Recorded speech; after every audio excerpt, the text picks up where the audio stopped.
Oryx Islam. Islam, esprit et pratique. Une émission de Younes Yabi, présentée en compagnie de Dr Shawqi Al-Azhar. Bismillah ar-Rahman ar-Rahim. Assalamu alaikum wa rahmatullahi wa barakatuh. Bonjour Shawqi. Bonjour Younes, wa alaikum salam wa rahmatullahi wa barakatuh. Alors Shawqi, vous nous avez promis la dernière fois de revenir sur les trois éléments qui constituent la charia islamia, à savoir l'enseignement de la foi, la pratique et la spiritualité. Et on a conclu la dernière fois que c'était trois éléments qui fonctionnent en triangulation. Aucun élément des trois ne peut se passer des deux autres. Il y a une complémentarité viscérale. Ils fonctionnent tous ensemble. Mais vous avez préféré de nous consacrer l'émission d'aujourd'hui sur l'enseignement de la foi. On y va donc sur l'enseignement de la foi. Oui, tout à fait. On peut revenir aussi sur l'émission précédente. À chaque fois qu'on a besoin de revenir sur un élément, on y revient. Donc on a parlé des trois composantes, de la religion musulmane. Oui, l'enseignement de la foi, la pratique et la spiritualité. Tout à fait. C'est la pratique, c'est-à-dire on appelait ça al-fiqh. Voilà, cela résume en fait tout l'islam. Et en vérité, quand on aborde l'islam ou quand on aborde les sciences islamiques, on ne peut pas l'aborder sans avoir ces trois éléments à l'esprit. Parce que on a, encore une fois, ce premier volet qui est la foi, qui nous offre un cadre global, un cadre général qui va nous permettre d'avoir une vue d'ensemble sur les choses et qui va nous permettre aussi d'avoir une vision de l'existence, une vision de la vie, une vision de la fonction de l'homme, etc. Et à partir de ce cadre général-là, on peut appeler ça cadre général, on peut appeler ça philosophie générale, on peut appeler ça vision existentielle, on peut appeler ça credo.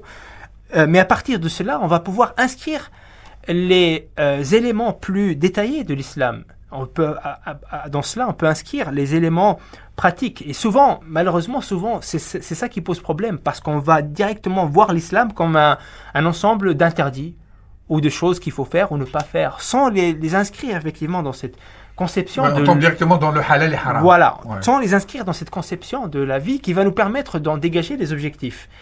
Et il faut savoir une chose, c'est que le prophète, sallallahu alayhi wa sallam, il a été prophète pendant 23 ans. Oui, 23 ans. Et les 13 premières années, tout le message, tout l'enseignement de l'islam s'est concentré sur les deux axes qui sont l'iman, donc la foi, ou la conviction intellectuelle, et qui sont la spiritualité. Et l'action pratique n'est venue qu'après 13 ans quand il est allé à Médine. Voilà, la période médinoise. D'où le partage, l'ayat al-Makkiya ou l'ayat al-Madaniya, c'est-à-dire les versets de Mecquois, et les versets médinois, si on peut dire. Et les versets Mecquois, c'est que de la spiritualité et la foi, alors que les versets médinois sont des versets qui règlent la vie. C'est en plein dans le pratique. Tout à fait. On entre directement dans le fiqh. Tout à fait. Et donc ici, nous, il faut qu'on en tire des leçons Absolument. De cette approche de la révélation et de cette pédagogie de la révélation quant à enseigner la religion. Eh bien, la première étape pendant 13 ans, c'était vraiment de corriger la conception de la vie, la conception de l'être humain, la conception de sa fonction, et aussi de le purifier spirituellement. Et c'est qu'après que ce travail a été fait que le prophète à Médine a eu la révélation qui concerne donc l'action pratique. L'action pratique, le quotidien. Voilà, donc nous, ce qu'on peut en retenir, c'est que quand on aborde le fiqh, quand on aborde l'action pratique, on ne peut pas l'aborder en abstraction de cette vision globale. Ah non, impossible. On ne peut pas l'aborder en abstraction aussi de la spiritualité. Ah non, impossible, parce que selon ce que vous venez de dire, l'être humain, nous, on n'est pas encore préparé. Le fait qu'on ne peut pas descendre comme parachuter comme ça sur l'être humain s'il n'y a pas déjà la foi et s'il n'y a pas cette purification spirituelle. Voilà. Et donc ici, pour faire le lien entre ce qu'on vient de dire et la discipline des finalités de l'islam, qui est en vérité cette discipline, encore une fois, qui englobe, qui regroupe en vérité aussi bien la foi que la spiritualité, que l'action pratique. Parce que c'est des finalités qui se dégagent de tout cela, qui se dégagent de la foi, pourquoi on croit en Dieu, pourquoi on l'adore, pourquoi on fait telle et telle action. Donc ces finalités se dégagent de tout ça. Eh bien, ces finalités-là, déjà en tant que discipline, bien sûr, ça a évolué, on va le voir assez tardivement dans la tradition musulmane, mais initialement déjà elles étaient elles sont intrinsèquement dans les textes de la révélation. Les finalités, on peut les aborder, ou bien on peut aborder les textes de la révélation pour en dégager les finalités de deux manières. La manière déductive et la manière inductive. La manière inductive, c'est de prendre les textes et de les étudier pour essayer d'entrevoir où ces enseignements veulent nous ramener. Et donc là, on dégage une finalité à partir d'un grand nombre d'enseignements qui convergent, comme je l'avais dit aussi précédemment, tous vers une même finalité. Ou bien la manière inductive, où on a un verset qui nous indique directement une finalité et on peut en déduire cette finalité-là. Par exemple, le Coran nous dit « Yuridu Allahu bikumul yusra wa la yuridu bikumul usra ». Et dans un autre verset, Allah nous dit « Ma yuridu Allahu liyaj'ala alaykum min haraj ». Donc, Dieu nous dit qu'il veut pour nous la facilité. La facilité, oui. Et il ne veut pas la difficulté. Il ne veut pas nous mettre dans des situations où on est indisposé à faire des choses certaines. Donc ici, c'est une finalité qui est clairement explicitée par le texte. Clairement exprimée, oui. Voilà. Donc le texte nous dit qu'un objectif, c'est la facilitation. C'est la purification. Ça, c'est un autre texte qui nous dit que Dieu veut nous purifier. Donc on comprend directement que la facilitation, c'est un objectif. Et donc ici, on va le voir aussi, que dans les finalités de l'islam, cette dimension-là, la dimension de la facilitation, taysir, rafa al-haraj, l'éloignement des obstacles, l'éloignement de la gêne, c'est quelque chose de central dans les finalités de l'islam. Et on peut voir, par exemple, dans une des finalités de l'islam qui est hifd ad-din, la préservation de la religion, un des premiers moyens qui va préserver la religion, c'est taysir, c'est la facilitation. La facilitation, oui. Voilà, et ça, c'est quelque chose, donc les textes sont imprégnés de cela, imprégnés de cette dimension qui nous donne non seulement un enseignement très spécifique, mais en vérité, le cadre de cet enseignement-là. Exactement, même quand il y a un grand usr, il va y avoir, Allah nous envoie un yusr après. Il y en a ba'd al-usr yusra. Inna ma'al usri yusra. Inna ma'al usri yusra. Oui, tout à fait. Oui, donc, même quand il y a quelque chose de difficile que nous rencontre, Allah qui nous a promis qu'il va nous faciliter tout, il l'exprime dans Tout à fait. Donc ici, en vérité, le Coran, à partir de Coran, on peut voir comment effectivement ces finalités sont exprimées. Un autre exemple, le Coran nous dit Kayla yakuna dawlatan bayna al-aghniya'i minkum. Donc, nous explique. Que signifie dawlatan ici? C'est-à-dire quelque chose qui reste le monopole. Ah bon, d'accord. Le monopole oui. Des riches. Pour que personne d'entre vous ne domine les autres. Voilà. D'une façon flagrante comme ça. Donc, ici, on comprend qu'une des finalités qui relève de l'argent, de l'économie, c'est que l'argent doit circuler. Circuler, oui. Et qu'elle ne peut pas rester le monopole. On ne peut pas monopoliser les biens. Et c'est pour cela qu'on voit aujourd'hui, par exemple, les savants contemporains vont interdire, par exemple, le forex, ce qui est une transaction où on va spéculer sur les devises. Ouais.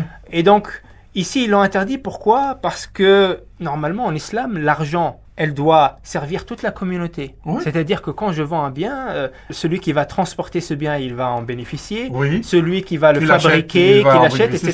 Celui qui le transforme, on voit que celui qui le revend. Voilà, donc on voit que l'argent va circuler partout et que toute la communauté, toute la société va en bénéficier. Ce verset, répétez-le s'il vous plaît. Voilà. Pour que ce ne soit pas monopolisé par les plus riches d'entre vous. Voilà. Par les plus riches d'entre vous. D'accord. Voilà. Donc ici, je donne seulement un exemple. Comment, en vérité, d'où ça vient? Parce que la question qui se pose ici, d'où ça vient cette discipline? D'où ça vient les finalités? Eh bien, ça vient des textes. En premier lieu, ça vient des textes. Encore une fois, que ce soit de manière inductive ou que ce soit de manière déductive, ça vient des textes. Oui, vous voulez parler des interprétations, des explications, donc, de la lecture, des différentes lectures? Oui, en fait, ce que je voulais dire, c'est que dans l'histoire, donc on va essayer de prendre un tout petit peu l'historique c'est intéressant. De cette discipline. Nos auditeurs adorent, c'est les histoires c'est-à-dire qui se placent parfois à l'intérieur de nos émissions. Ne manquez pas de nous en donner. Oui, mais c'est un peu l'historique en fait de cette discipline des finalités, où on va voir que les compagnons du prophète sallallahu alayhi wa sallam allaient directement, en même temps, le prophète allait leur enseigner donc la foi, allait leur enseigner la spiritualité, allait leur enseigner l'adoration, la pratique, etc. Mais ils vont aussi bénéficier d'un enseignement qui relèvent des finalités. Ils vont très bien comprendre les finalités de l'islam. Et ils ne vont pas s'arrêter à la seule lettre, mais ils vont aller au-delà de la lettre pour aussi appréhender la finalité de l'islam de manière spontanée. Ils avaient une spontanéité, appréhender la réalité. Très bien, oui. Vous voulez dire que le prophète leur a enseigné des choses et il les a formés. Effectivement, ils ont compris. Voilà. Pour bien comprendre la finalité de la charia. Et c'est quelque chose, comme on le verra, qui a malheureusement disparu à travers les temps, au cours de l'histoire. Au cours de l'histoire, malheureusement. Où à un moment donné, les savants n'allaient seulement s'arrêter qu'au texte, ce qu'on appelle dans Usul Fiqh, Shahadatul Asl. Ouais. Shahadatul Asl, c'est-à-dire... Témoignage de l'origine, quoi. Oui, Shahadatul Asl, c'est qu'on ne va stipuler une prescription que si on a un texte explicite ou implicite. Donc, c'est-à-dire si le texte le dit clairement, ou bien à travers à travers le qiyas, on extrapole. Et donc, on va plus appréhender les textes et la réalité à partir au travers de ce prisme global. Je vous donne un exemple. Omar ibn al-Khattab, ou bien avant d'aller à Omar, donnons l'exemple de l'époque d'Abu Bakr. Radiallahu anhu. Oui, le premier khalife. Voilà. Il y avait une guerre, Harb al-Yamama. Oui. Où, donc, après la mort du prophète, une grande partie de la péninsule arabique s'est révoltée contre le pouvoir central à Médine, qui était donc qui était tenu par Abu Bakr dans les 2 premières années, oui. Et ils ont refusé d'obéir. Ils ont refusé de payer la zakat surtout. Parce qu'ils ont dit... Ils ont refusé de donner les zakats. Voilà. On peut rester musulman, mais pas de zakat. Oui, mais c'est une désobéissance. Bien c'est sûr. une révolte contre le pouvoir central qui est très sérieuse. Parce que là, ce qui est menacé, c'est l'équilibre de... Ce sont les expressions utilisées par Abu Bakr lui-même. Tout à fait. Il a juré qu'il pardonnerait personne, même s'il dévie d'un iota. Voilà, parce que là, c'est quand même le jeune État musulman en formation. qui est menacé dans les fondements de son existence. Il y a eu dans cette bataille, donc les combats qui ont opposé le pouvoir central contre ceux qui sont révoltés. Et il y a eu dans ces batailles un grand nombre de huffaz, de ceux qui mémorisaient le Coran, qui sont décédés. Et, plus ou moins 70 personnes parmi ceux qui récitaient le Coran, qui apprenaient le Coran par cœur, qui savaient le Coran par cœur, oui, bien sûr. Donc ici, le problème qui se posait, c'est que vous savez que la préservation du Coran, initialement, s'est faite par voie orale. Donc les Arabes avaient une tradition orale, n'avaient pas de tradition forcément... Ils avaient des facultés extraordinaires d'apprendre par cœur. Et même les poèmes d'Al-Jahiliya. Tout à fait. Les gens qui récitaient des poèmes d'une centaine de vers, et puis il y a des personnes qui écoutent, ils peuvent le reproduire, tout le poème, tout à fait. À l'instant même. Et donc le Coran se préservait... Par voie orale. Bien sûr, le Coran était écrit, mais ces écrits n'étaient pas compilés en un seul. Ils ont été compilés plus tard, beaucoup plus tard. Avec Hafsa, Donc, qu'est-ce qui s'est passé? Omar, il a compris l'enjeu, le danger de ce qui se passait, parce que ces gens-là étaient morts et qu'à présent, ceux qui mémorisaient le Coran se réduisaient. Et donc, il fallait préserver le Coran. Absolument. Et il fallait le compiler. Maintenant, Abu Bakr ne voulait pas le faire, parce que le prophète sallallahu alayhi wa sallam ne l'a pas fait. Il n'y a pas de texte, ni dans le Coran, ni dans la Sunna, qui stipule que compiler le Coran en un seul volume, en un seul livre, c'est quelque chose de recommandable, etc. Donc ici, on revient à Shahadat al-Asl. Abu Bakr, cherchez Shahadat al-Asl. Est-ce qu'il y a un texte... Oui, mais elle est menacée, cette Shahadat al-Asl, elle peut disparaître un jour. Oui, mais est-ce qu'il y a un texte qui dit explicitement ou implicitement? Non, il n'y a pas de texte. Et chercher Shahadat al-Asl, alors que... Le prophète n'a pas donné ses ordres pour qu'on compile le Coran. Donc il n'y a pas Shahadat al-Asl. Et donc Abu Bakr, pour cela, il était réticent. Alors que, donc, c'est ça, il estimait que c'était peut-être une bid'a. Alors que Omar, lui, il a dit « Innahu Allahi la khayr ». Donc lui, il a vu l'intérêt... Il avait un effort de la part de le faire à travers les finalités, justement. Exactement. À travers les finalités. Parce que la finalité, c'est quoi? Une des finalités, c'est de préserver la religion. De préserver, la religion. Et donc, Omar a compris que c'était un intérêt et que c'était quelque chose à faire, non pas par un texte particulier, implicite ou explicite, mais par une compréhension globale des finalités de l'islam. Ça, c'est un exemple. Mais dans le fiqh de Omar, on en trouve plusieurs de ces exemples. Je vous donne un exemple rapidement. Omar était dans le marché et a trouvé un mendiant, un vieil homme qui était juif et qui mendiait dans le marché.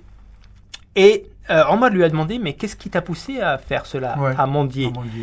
Et il lui a dit, écoutez, j'ai travaillé toute ma vie et lorsque j'ai vieilli, je ne suis plus à même à travailler et personne ne s'occupe de moi. Et Omar, il a dit, ça c'est injuste. Oui. Et il lui a donné un salaire de Beit el-Mal. Oui. Beit el-Mal qui... le trésor de l'État, oui. Le trésor de l'État, le trésor public. Le trésor public, trésor de l'État. Et donc ici, on revient à la même question. Est-ce qu'il y a Shahadat al-Asl? Non. Est-ce qu'il y a le Coran ou la Sunna nous dit que lorsque quelqu'un travaille, il a cotisé, entre guillemets, oui.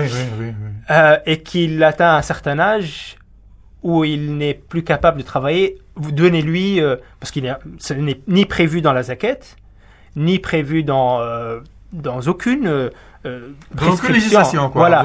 Et donc, qu'est-ce qu'il a fait Omar? Voilà, qu'est-ce qu'il a fait Omar? Il n'a pas attendu qu'il y a Shahadat al-Asl, mais il a compris l'esprit de l'islam, les finalités. Oui. Et à partir de cela, donc, il a effectivement fait cet ijtihad, établi cette prescription, et il lui a donné de Beit el-Mal. Donc ici, c'est un exemple, effectivement, où à travers les finalités, les compagnons qui comprenaient les finalités, et qui allaient être créatifs à partir de cela, en appréhendant leur nouvelle réalité, parce qu'après le prophète, sallallahu alayhi wa sallam, la réalité allait beaucoup évoluer. Les territoires musulmans allaient s'étendre. Et donc, ils allaient être confrontés à des civilisations différentes, à des gens différents. Et ici, on voit à travers leur approche, à travers leur pensée, à travers leur jurisprudence, qu'effectivement, ils avaient une approche qui s'appuyait sur ces finalités-là pour pouvoir être créatifs, pour pouvoir être pour pouvoir être en phase de ces nouvelles réalités et de ces épreuves. Voilà, donc notre émission d'aujourd'hui prend fin ici. C'est très très bien là de nous donner des exemples comme ça, des exemples pratiques sur Omar. Surtout, on peut dire que Omar est le premier qui a lancé les efforts à l'ijtihad, parce que là vous avez cité deux cas qui montrent que l'ijtihad est né à partir de la politique et la gérance de la situation de la part du deuxième calife de l'islam, Omar. On se retrouve vendredi prochain pour continuer de parler de tout ça à Chawri. Quant à vous, chers auditeurs, restez sur Oryx FM. On se retrouve vendredi prochain pour continuer de parler, peut-être, encore une fois, de Omar et de tous les efforts qu'il a fait pour instaurer la législation de l'islam. Au revoir. Oryx Islam.